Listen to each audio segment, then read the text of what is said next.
Hey, good afternoon, everybody. It is August 9th, 2022. We are in the New Testament. We are in the book of Mark. We're going to read chapter 4, verse 35 to 543 today. All right. So, Mark's gospel, we said it was action, action, action, action. Not a lot of fluffy details, but in these three stories we're going to see in this section, he does give a lot of great, juicy details. So don't think that because he's running through this that he's not giving you really good, valuable information. We start off with Jesus in the storm, and he's talking about how Jesus is asleep on an oarman's cushion and laying on the stern. So he's painting vivid pictures. The crowd pushing in on him as he's going to Jairus' daughter, and they're pushing in on it. So you get that nice word picture of what's going on.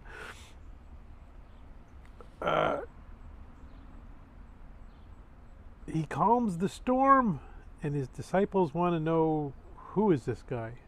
So his disciples are starting to figure out that they followed him because they thought he was a good teacher, and now they're starting to realize he's more than a good teacher. He's doing things only God can do, but they haven't quite put him together and realized, oh, he must be God.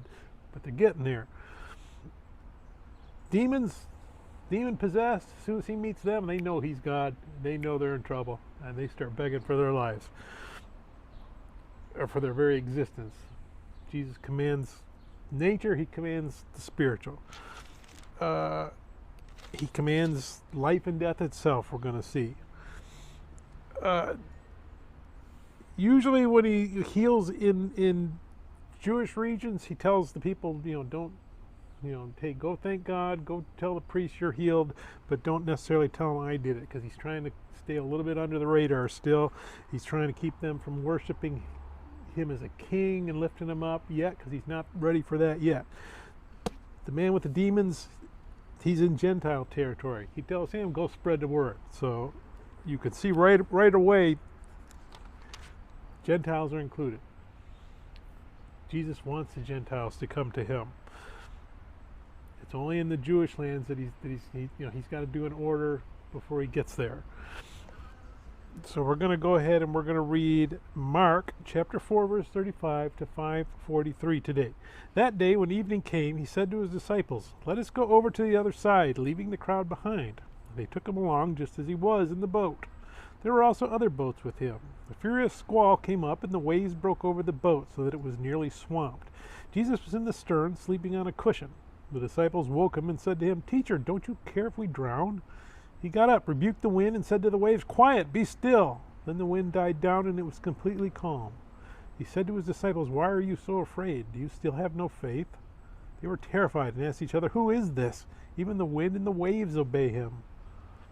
They went across the lake to the region of the Gerasenes. When Jesus got out of the boat, a man with an impure spirit came from the tombs to meet him. This man lived in the tombs, and no one could bind him anymore, not even with a chain, for he had often been chained hand and foot, but he tore the chains apart and broke the irons on his feet. No one was strong enough to subdue him. Night and day among the tombs and in the hills he would cry out and cut himself with stones.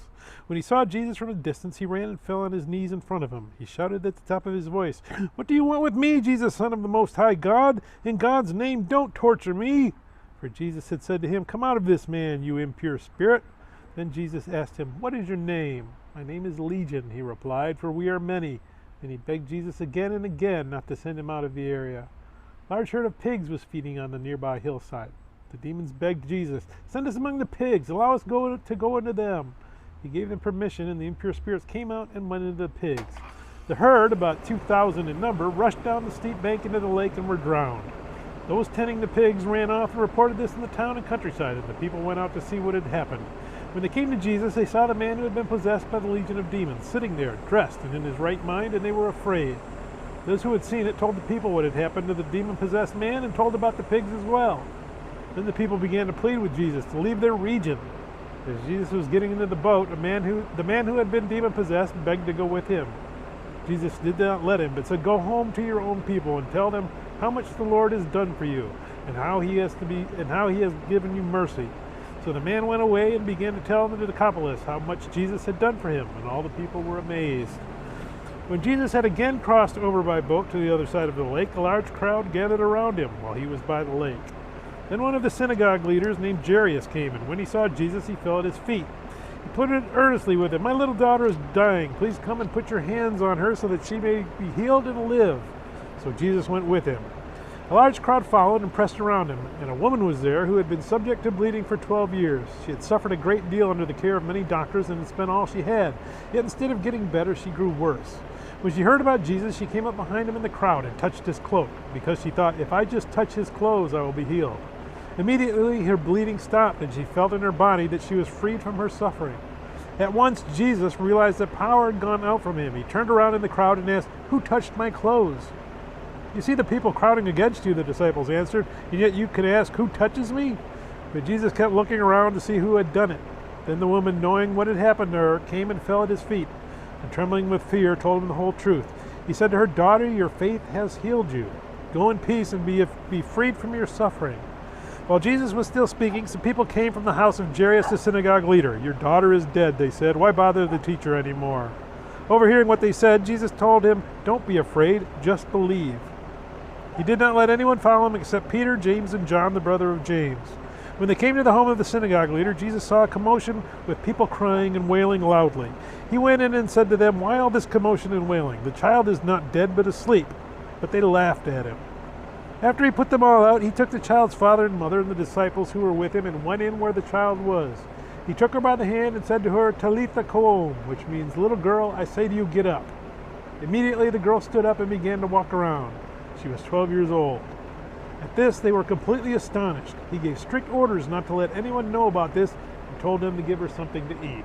May God bless the reading of His Word, and may God bless you. Bye.